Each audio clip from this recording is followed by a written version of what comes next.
Hello students, मेरा नाम धीरज Mohan Dwivedi and स्वागत है आपके फेवरेट चैनल मैग्नेट ब्रेन्स पर।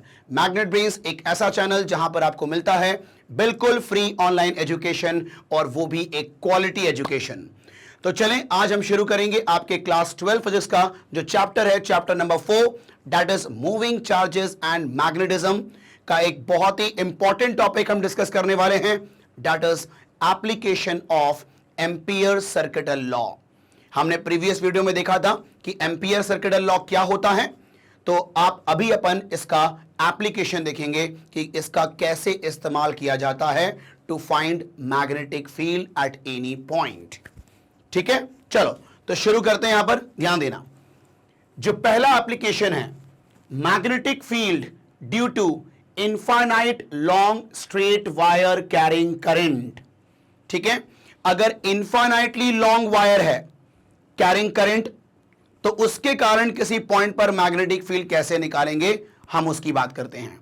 वैसे आप लोगों ने infinitely long current carrying wire का मैग्नेटिक फील्ड पॉइंट पर निकाल चुके हो, that is mu naught upon 4 pi into 2i by perpendicular distance, है ना। वही वाला फॉर्मूला हम यहां पर एम्पियर सर्किटल लॉ से भी निकालेंगे। ठीक है, चलें ध्यान देना आप लोग। यहां पर इधर देखो, यह है आपका infinitely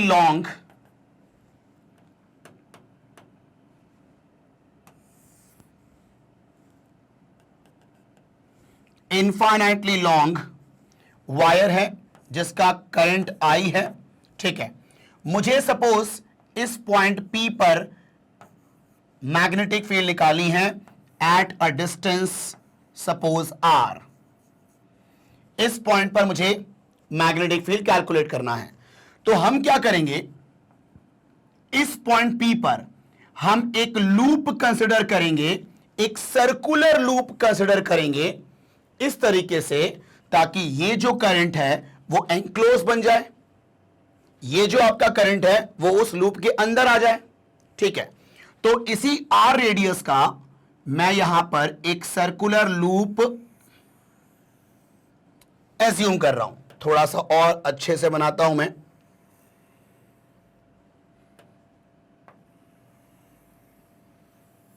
ठीक है, चलो, ये आपका है एक लूप जिसके अंदर से ये करंट फ्लो कर रहा है।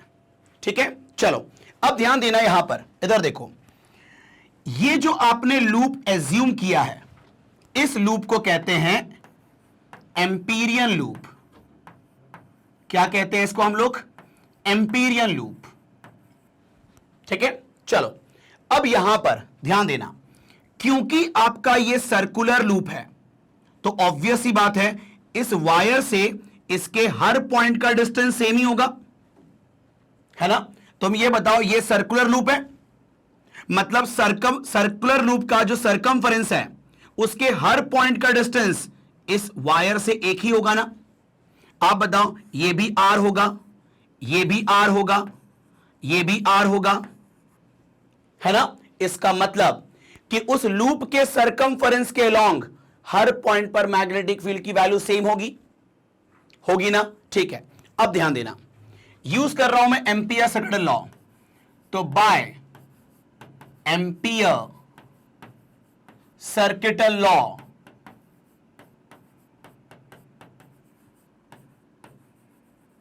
The line integral of B dot dl is equal to mu naught times the current enclosed by this loop। ये होता है। ठीक है, अभी ध्यान देना, यहां पर मैं एक एलिमेंट्री पोर्शन चूज कर रहा हूं dl। ठीक है, अब देखो इस पॉइंट पर मैग्नेटिक फील्ड क्या होगा, तो आप बताओ, ये हमारा लूप है ना, है ना। ये देखो, ये आपका जो लूप है ना, वो लूप आपका हॉरिजॉन्टल है, ये जो वायर है वो परपेंडिकुलर है इस लूप के। ये जो लूप का जो सरफेस है ना, जो प्लेन है लूप का, उसके परपेंडिकुलर है ये जो वायर है ये इस लूप के अंदर से होके जा रहा है। ठीक, चलो तो ये बताओ, हम यहां पर इस लूप में एक पर्टिकुलर पॉइंट एज्यूम कर रहे हैं, मतलब एक पर्टिकुलर एलिमेंट एज्यूम कर रहे हैं, dl। ठीक, अब बताओ, अगर मैं यहां पर लगाऊं राइट हैंड थंब रूल, तो इस पॉइंट पर मैग्नेटिक फील्ड क्या होगा? अंदर की तरफ होगा मैग्नेटिक फील्ड, बोलो हां है ना? तो इस पॉइंट पर मैग्नेटिक फील्ड क्रॉस फॉर्म में होगा ना, अंदर की तरफ। ठीक है, चलो तो अब देखो, यहां पर आपका ये जो लूप है, ठीक, उसमें आपने लिया एक डीएल पोर्शन, और उस पॉइंट पर मैग्नेटिक फील्ड होगा इनवर्ड। ठीक, और जो डीएल पोर्शन लोगे, उसमें जो डीएल वेक्टर होगा उसका भी डायरेक्शन क्या होगा? अंदर की तरफ होगा। अगर हम ऐसे ट्रैवर्स कर रहे हैं तो लूप में, अगर हम ऐसे मूव कर रहे हैं, है ना, इन एंटी क्लॉकवाइज डायरेक्शन, तो यहां पर जो डीएल वेक्टर होगा वो भी अंदर की तरफ ही होगा ना, क्रॉस फॉर्म में। ठीक, तो यहां पर थोड़ा सा आपको इमेजिन करना पड़ेगा कि ये जो आप ले रहे हो लूप, ये लूप हॉरिजॉन्टल है, करंट जो है वो परपेंडिकुलर है। ठीक है, तो ऑब्वियस ही बात है कि उस लूप के सरकमफरेंस पर जो डीएल लिया है, उस पॉइंट पर मैग्नेटिक फील्ड अंदर की तरफ होगा by using right hand thumb rule, cross form में। और वहां जो लिया आपने डीएल वेक्टर, वो डीएल वेक्टर का डायरेक्शन भी अंदर की तरफ होगा, क्योंकि हमारा ट्रैवर्स डायरेक्शन एंटी क्लॉकवाइज है, तो उस इंस्टेंट पर अंदर की तरफ होगा। ठीक, तो बी और डीएल का डायरेक्शन सेम है, तो यहां पर उनके बीच का एंगल 0 डिग्री मानेंगे। और अगर देखो इन दोनों के बीच का एंगल अगर 0 डिग्री है, तो बी डॉट डीएल को हम लिख सकते हैं बी इंटू डीएल, क्योंकि बी डॉट डीएल होगा बी डीएल कॉस थीटा, और थीटा यहां पर 0 डिग्री है, that is angle between B and dl, तो हो गया आपका कॉस 0 1, तो उसको हम लिखेंगे बी डीएल ओनली। ठीक है, चलो, is equal to mu not times I. ठीक, अब देखो, अब ये बताओ, इस लूप के हर पॉइंट पर मैग्नेटिक फील्ड की वैल्यू सेम होगी, तो around a loop the magnetic field will remain same, तो उसको हम कांस्टेंट मानेंगे ना। तो हम कांस्टेंट को, अगर इसको कांस्टेंट मान रहे हैं, तो बी को बाहर करना पड़ेगा। ठीक है, हमने इस बी को बाहर कर दिया। Integration of dl equal to mu not times I. ठीक, अब ये बताओ, देख के यहां पर इंटीग्रेशन ऑफ डीएल मतलब लूप में जितने भी डीएल होंगे सबका समेशन। तो आप बताओ, जितने भी डीएल होंगे सबका समेशन का मतलब उसका सरकमफरेंस ना लूप का, और लूप का रेडियस आर है, तो उसका सरकमफरेंस कितना होगा? 2 पाई आर। तो ये देखो, b into 2 pi R is equal to mu not times I. तो यहां पर देखो b is equal to mu not upon 2 pi into I by R, होगा कि नहीं होगा? लेकिन हम लोगों ने फॉर्मूला पढ़ा था कि इनफाइनाइटली लॉन्ग वायर होगा, तो उसका किसी पर्टिकुलर पॉइंट पर मैग्नेटिक फील्ड क्या होगा? Mu not upon 4 pi into 2i by a होगा ना। यहां पर a को हमने r लिया हुआ है, तो mu not upon 4 pi into 2i by R होना चाहिए। तो यहां पर 2 का इंटू और 2 का डिवाइड कर दें क्या? तो क्या मैं इसको ऐसा लिख सकता हूं, म्यू नॉट, यहां पर 2 का इंटू कर दो 4 पाई, तो यहां पर भी 2 का इंटू करना होगा 2i बाय आर। ऐसा कर सकते हैं कि नहीं? ठीक है, ये दोनों एक ही बात है। क्लियर? तो ये होगा आपका मैग्नेटिक फील्ड की value eight any point. Is it clear? ठीक है, चलो, तो ये हो गया आपका पहला एप्लीकेशन। तो जरा इसका स्क्रीनशॉट लें आप लोग, फिर देखते हैं नेक्स्ट एप्लीकेशन। चलो, अब देखते हैं नेक्स्ट एप्लीकेशन क्या है। देखो, magnetic field due to current through a very long circular cylinder. एक बहुत ही लॉन्ग सर्कुलर सिलेंडर है, मतलब इस बार उस कंडक्टर का रेडियस है। ठीक है कि नहीं है? चलो, तो यहां पर अगर उस करंट कैरिंग लॉन्ग सिलेंडर में के कारण मैग्नेटिक फील्ड निकालनी है, तो यहां पर 3 डिफरेंट लोकेशंस पे निकालनी होगी मैग्नेटिक फील्ड। एक आउटसाइड द सिलेंडर, एक on the surface of cylinder, और एक इनसाइड द सिलेंडर। तो 3 डिफरेंट लोकेशंस पे अपन को निकालना है मैग्नेटिक फील्ड। ठीक है, तो ध्यान देना, बिल्कुल बड़ा सिंपल है, बस आपको कंसंट्रेट करना होगा, थोड़ा सा ध्यान देना। ये आपके पास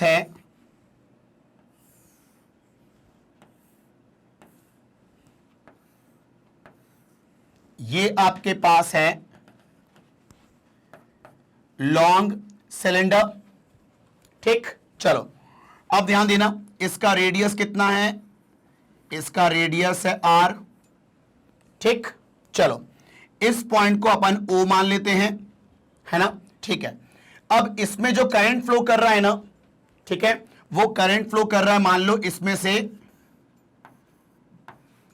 I करंट फ्लो कर रहा है ना, और ये जो करंट है ना, मैंने ये मान लिया कि ये करंट आपके पूरे क्रॉस सेक्शन में फ्लो कर रहा है कि नहीं। मतलब ये जो करंट मैंने I डिस्प्ले किया है ना, ये पूरे क्रॉस सेक्शन के थ्रू करंट है, नेट करंट है आपका I, ठीक है। चलो अब ध्यान देना, मतलब ये पूरा करंट जो है ना टोटल I है, ऐसा मान लो कि टोटल करंट जो है ना,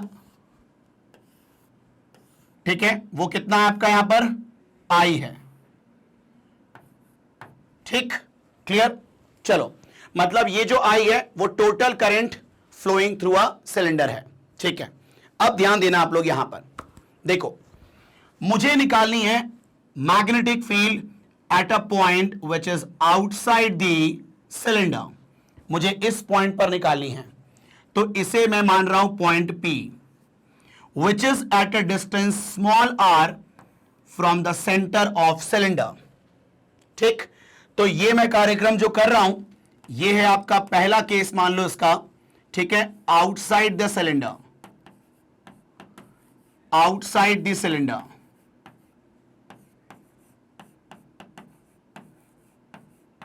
that is R is greater than capital R, ये जो R है वो रेडियस से ज्यादा है कि नहीं, ठीक है। चलो इस पॉइंट पर निकालना है अपन को मैग्नेटिक फील्ड, तो ऑब्वियस सी बात है यहां पर अपन को एम्पीरियन लूप चूज करना होगा इस तरीके से, ताकि ये एंक्लोज करंट बन जाए, ठीक है। तो ध्यान देना आप लोग, यहां पर ये देखो, मैं R रेडियस का यहां पर लूप कंसिडर कर लेता हूं मैं, ठीक है कि नहीं है। चलो अब ध्यान देना, यहां पर भी इस कंडक्टर के कारण, इस सिलेंडर के कारण, इसके हर पॉइंट पर मैग्नेटिक फील्ड सेम होगा, मतलब मैग्नेटिक फील्ड को हम कांस्टेंट मानेंगे, ठीक है। चलो अभी बताओ, by ampere circuital law, ampere circuital law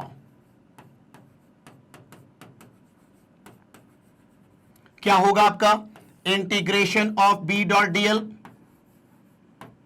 is equal to mu not times current enclosed by this loop, ठीक है। अब बताओ, यहां पर अगर मैं डीएल एलिमेंट मानता हूं, तो ये देखो फिर से आपका लूप ऐसा ही है ना, तो मैग्नेटिक फील्ड अंदर की तरफ और डीएल भी अंदर की तरफ, अगर मैं लूप में एंटी क्लॉकवाइज चल रहा हूं तो, है कि नहीं, ठीक है। तो आप बताओ बी और डीएल एक ही डायरेक्शन में, तो यहां पर आपका एंगल 0 डिग्री, और अगर एंगल 0 डिग्री होता है तो cos 0 1, मतलब बी डॉट डीएल को हम बी डीएल लिख सकते हैं, ठीक है। तो यहां पर integration of B dl is equal to mu not I, यहां पर लिख देते हैं as theta is equal to 0 degree, that's why, ठीक है। चलो अब देखो, क्योंकि आपका b over the circumference constant है, तो हम यहां पर b को बाहर ले सकते हैं, integration of dl is equal to mu not times i, ठीक। अब ये बताओ, यहां पर इंटीग्रेशन ऑफ dl का मतलब जो आपने एम्पीरियन लूप लिया है उसका सर्कमफरेंस ना, अभी अपन ने प्रीवियस टॉपिक में यही देखा था अपन ने, ठीक है। तो आप बताओ b इंटू डीएल का इंटीग्रेशन मतलब 2 pi into r, circumference of amperian loop, ठीक है, equal to mu not times I, और यहां करंट इंक्लोज आई है ना, ठीक है। चलो तो यहां पर simple formula mu not upon 2 pi into I by R, simple कहानी। मतलब जो आप लोगों ने एक इन्फाइनाइटली लॉन्ग वायर के कारण पॉइंट P पर मैग्नेटिक फील्ड निकाली थी, सेम एक्सप्रेशन आएगा, ठीक है, जब हम किसी सिलेंड्रिकल कंडक्टर में के कारण किसी पॉइंट पर, बाहर के किसी पॉइंट पर मैग्नेटिक फील्ड निकालेंगे, है कि नहीं? तो एक्सप्रेशन विल बी सेम, ठीक है। अब ध्यान देना यहां पर, अब मैं बात करूंगा on the surface of this cylindrical conductor, ठीक है। तो देखो ये आपका क्या है, सिलेंड्रिकल कंडक्टर का सरफेस, मतलब इस पॉइंट पर, ठीक है। तो आप बताओ अगर ये पॉइंट P यहां पर होगा तो आपका जो स्मॉल r है वो रेडियस के बराबर हो जाएगा। तो कुछ नहीं करना, आपको स्मॉल r को रिप्लेस करना है कैपिटल R से, ठीक है। तो अब ध्यान देना, यहां देखो ध्यान से, अगर मैं बोलूं बी केस एट सरफेस, तो एट सरफेस का मतलब small r is actually capital R, है कि नहीं? ठीक है। अब देखो यहां पर ध्यान से देखो, अगर यहां पर निकालना है अपन को, तो ये बताओ B इज इक्वल टू, अभी हमने क्या निकाला, mu not upon 4 pi into I by R, sorry 2 pi ना, 2 pi into I by R, ठीक है। ये था आउटसाइड में। तो अब अगर हम बात करें, since R is equal to capital R, तो आप बताओ magnetic field on the surface कितना हो जाएगा, mu not upon 2 pi into I by R। बस कुछ नहीं करना, स्मॉल r को रिप्लेस करना है कैपिटल R से, काम खत्म, ठीक। चलो ये तो हो गया आपका। अब हम अंदर की बात करेंगे, है कि नहीं? चलो अब अंदर की बात करते हैं, है ना? ध्यान देना यहां पर देखो, C अपन को बात करनी है inside the cylinder, cylindrical conductor,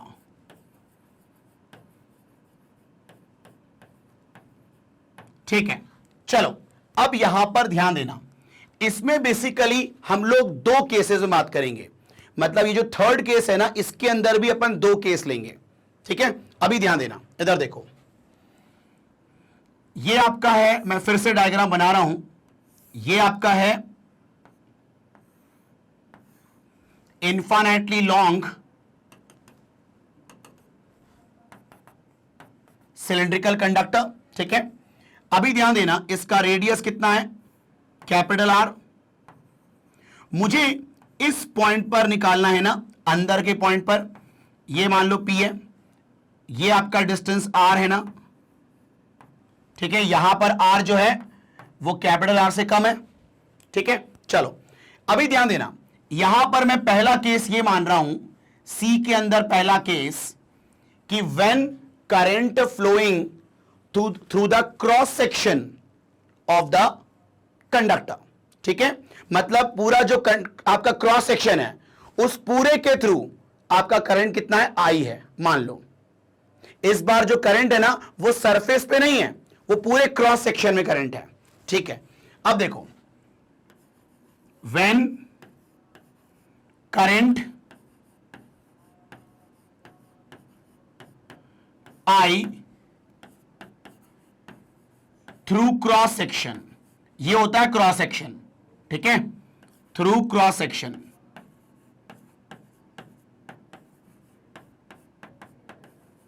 चलो अब ये बताओ पूरे क्रॉस सेक्शन के थ्रू करंट कितना है, टोटल करंट I है पूरे क्रॉस सेक्शन के थ्रू, ठीक है। लेकिन जब हम यहां पर एम्पीरियन लूप लेंगे इस पॉइंट पर ऑफ रेडियस स्मॉल r, ठीक है।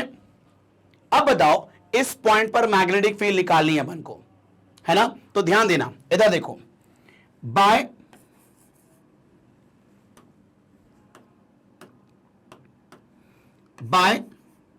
Ampere circuital law,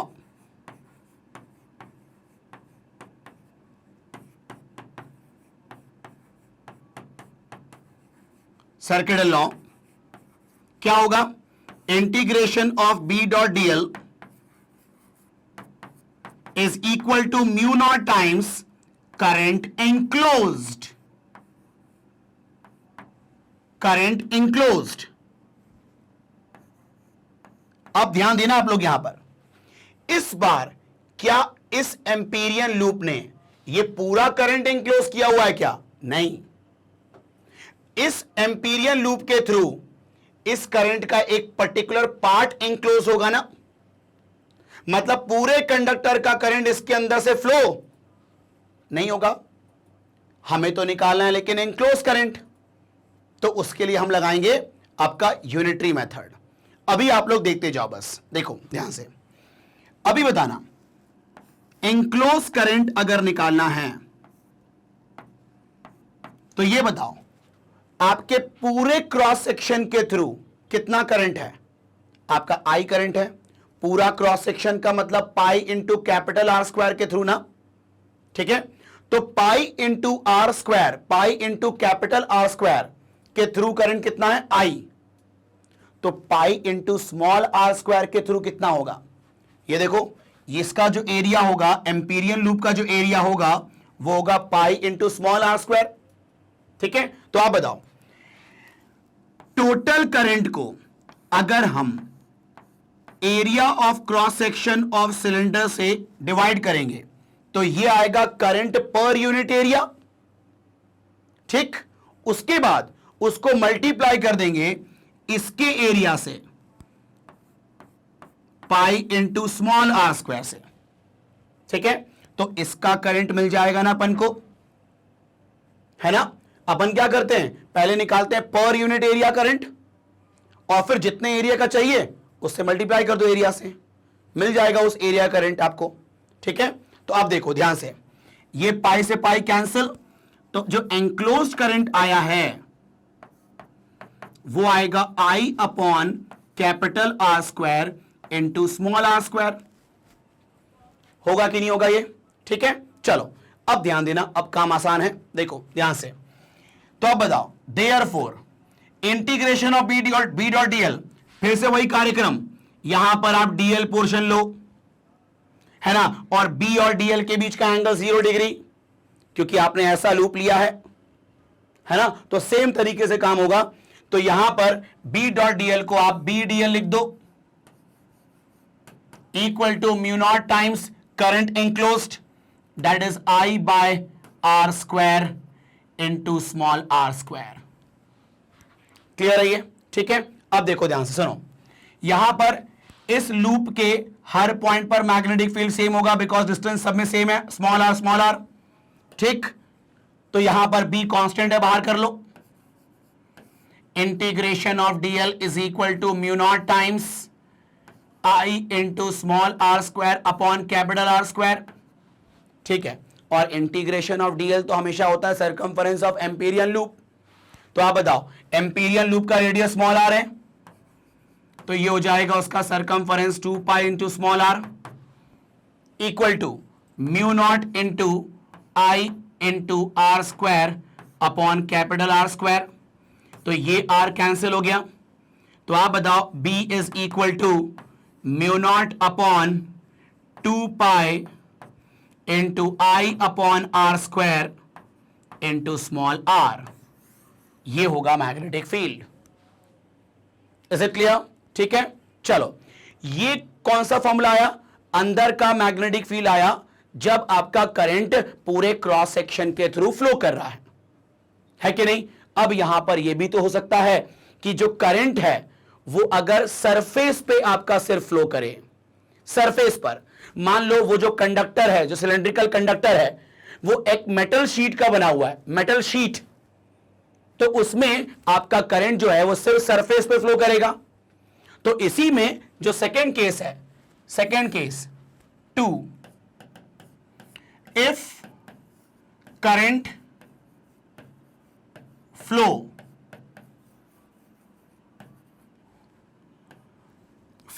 through surface,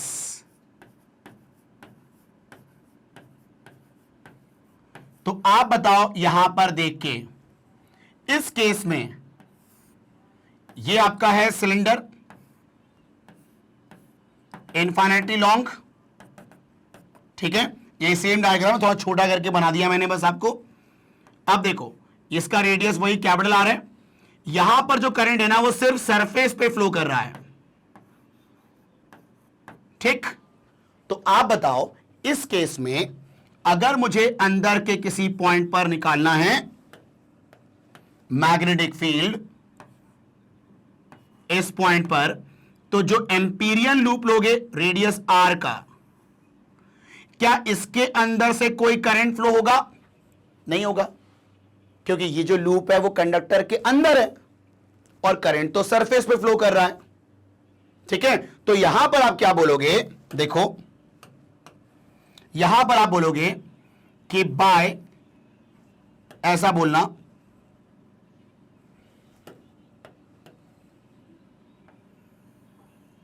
यहां पर आप बोलोगे since enclose current equal to 0 therefore integration of B dot dl is equal to mu naught times current enclose मतलब 0। फिर वही कार्यक्रम कि B डॉट डी एल को हम बोलेंगे बी डी एल, बी बाहर करेंगे। ठीक है, तो B into integration of D L equal to 0, ये सरकमफरेंस होगा लेकिन 0 में डिवाइड हो जाएगा तो B कितना आएगा? 0 आएगा, है कि नहीं? मतलब अगर आपका करंट सिर्फ सरफेस पे फ्लो कर रहा है तो अंदर के पॉइंट पर मैग्नेटिक फील्ड कितना होगा? 0 होगा।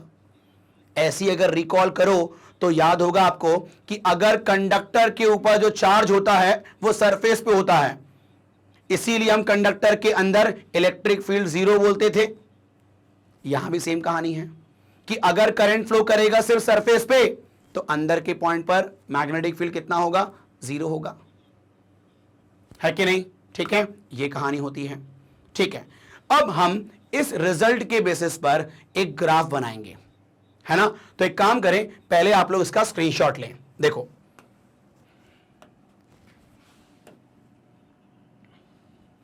पहले आप लोग इसका स्क्रीनशॉट लें, फिर आप लोग इसका स्क्रीनशॉट लें, फिर आप लोग इसका स्क्रीनशॉट लें।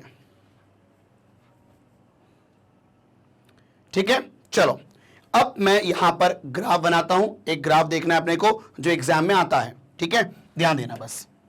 देखो आप ये बताओ, अगर हम सारे फॉर्मूलेस को लिखें यहां पर, तो ये बताना मैग्नेटिक फील्ड आउटसाइड जो था आपका, आउटसाइड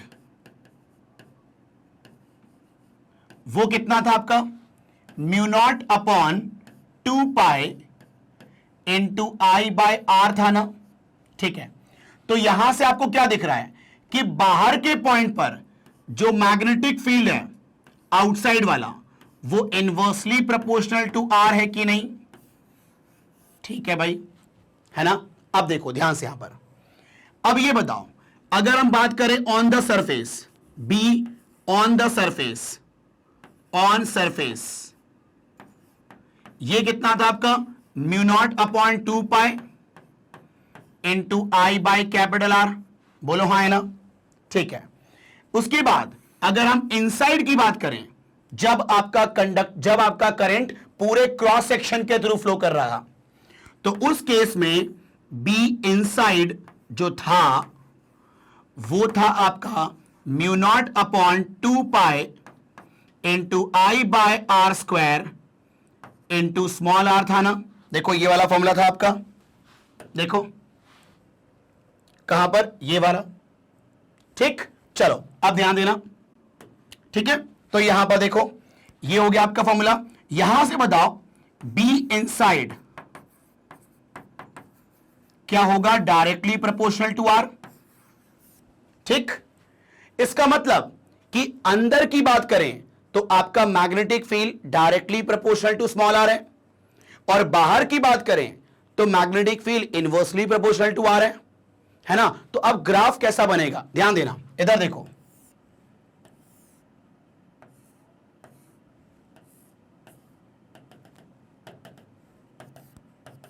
करंट आपका पूरे क्रॉस सेक्शन में फ्लो कर रहा है, अपन ने ऐसा माना हुआ है अभी,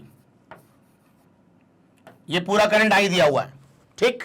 अब देखो ध्यान से, यहां पर अगर अपन अंदर की बात करें तो तुम ये बताओ, अंदर के किसी पॉइंट पर मैग्नेटिक फील्ड ये था ना, है कि नहीं? तुम ये बताओ, अगर हम आर की वैल्यू 0 करते हैं, मतलब एकदम सेंटर पे मैग्नेटिक फील्ड देखते हैं, तो कितना आएगा? 0 आएगा। तो आप बताओ, B at the axis of this cylinder, मतलब ओ पर 0 होगा ना। उसके बाद जैसे जैसे आप सरफेस की तरफ मूव करोगे, मतलब ये स्मॉल आर की वैल्यू बढ़ते जाएगी, है कि नहीं? तो आपका मैग्नेटिक फील्ड भी बढ़ता जाएगा, वो भी डायरेक्टली प्रोपोर्शनल। तो आप बताओ, अगर ग्राफ बनाना होगा मैग्नेटिक फील्ड और आर के बीच में, तो जब आर इक्वल टू 0 होगा तो मैग्नेटिक फील्ड भी 0 होगा। फिर अगर अंदर की बात करें तो जैसे जैसे आपका स्मॉल आर बढ़ता जाएगा, मतलब सरफेस की तरफ मूव करेंगे, तो आपका मैग्नेटिक फील्ड भी बढ़ता जाएगा, डायरेक्टली प्रोपोर्शनल। तो स्ट्रेट लाइन, और सरफेस पे आ जाने के बाद मैग्नेटिक फील्ड इतना हो जाएगा, और ये होगा मैक्सिमम मैग्नेटिक फील्ड, ये होगा आपका मैक्सिमम मैग्नेटिक फील्ड।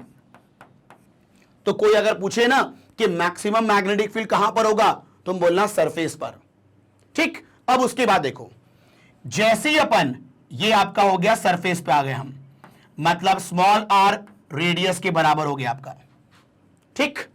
इसके बाद जैसे ही बाहर निकले आप, उसके बाद अगर आपका आर बढ़ेगा तो आपका बी कम होगा, क्योंकि इनवर्सली है ना। तो उस केस में आपका ग्राफ ऐसा हो जाएगा ना, ठीक। तो जैसे जैसे अब आर बढ़ेगा मैग्नेटिक फील्ड कम हो रहा है ना, देखो। लेकिन ये आप कभी भी इसमें टच होता हुआ मत दिखाना। क्यों? क्योंकि आपका मैग्नेटिक फील्ड 0 कब होगा? जब आर इंफिनिटी होगा। तुम ये बताओ, जब हम आर को इंफिनिटी रखेंगे तभी आपका मैग्नेटिक फील्ड 0 होगा ना। Anything upon infinity 0। इसीलिए हम इसको टच करके नहीं दिखाते हैं कि इंफिनिटी पे जाके मैग्नेटिक फील्ड 0 होगा, है ना। तो यहां पर B is directly proportional to R, और यहां पर B inversely proportional to R, और ये वाला जो मैग्नेटिक फील्ड होगा, ये मैक्सिमम मैग्नेटिक फील्ड होता है B मैक्स, और वो कौन सा होता है? B एट सरफेस वाला, ठीक। ये कहानी होती है। वहीं अगर मान लो, अगर आपका जो करंट है वो आपके सरफेस पे फ्लो करे सिर्फ, उस केस में अंदर के हर पॉइंट पर मैग्नेटिक फील्ड 0 होगा ना। अभी बात की थी अपन ने, ठीक है। तो आप बताओ, यहीं पर अगर मैं बना दूं, है ना, एक और देखो, इफ करंट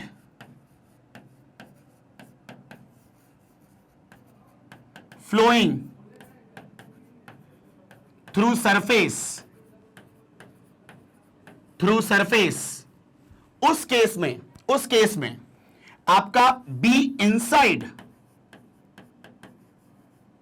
आपका 0 होगा, है ना।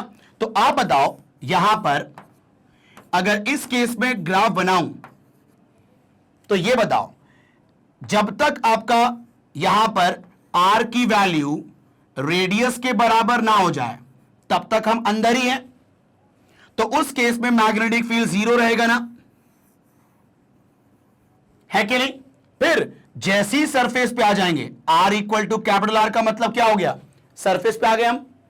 यहां पर अचानक से मैग्नेटिक फील्ड मैक्सिमम हो जाएगी, और उसके बाद जैसे ही अपना R, स्मॉल r बाहर हो जाएगा आपके किससे? सिलेंडर से, तो आपका मैग्नेटिक फील्ड डिक्रीज होना शुरू हो जाएगा, क्योंकि यहां पर तो B inversely proportional to R होना ही है बाहर, ठीक। तो ये ग्राफ होगा किसके लिए? जब आपका कंडक्टर में के सरफेस पर करंट फ्लो करेगा। Is it clear? तो ये कहानी थी आपकी application of ampere second law की। इसका एक और एप्लीकेशन होता है दैट इज सोलेनॉइड, है ना। लेकिन वो हम एक अलग टॉपिक में पढ़ेंगे, मतलब अलग वीडियो में देखेंगे कि क्योंकि वो थोड़ा सा बड़ा टॉपिक है ना।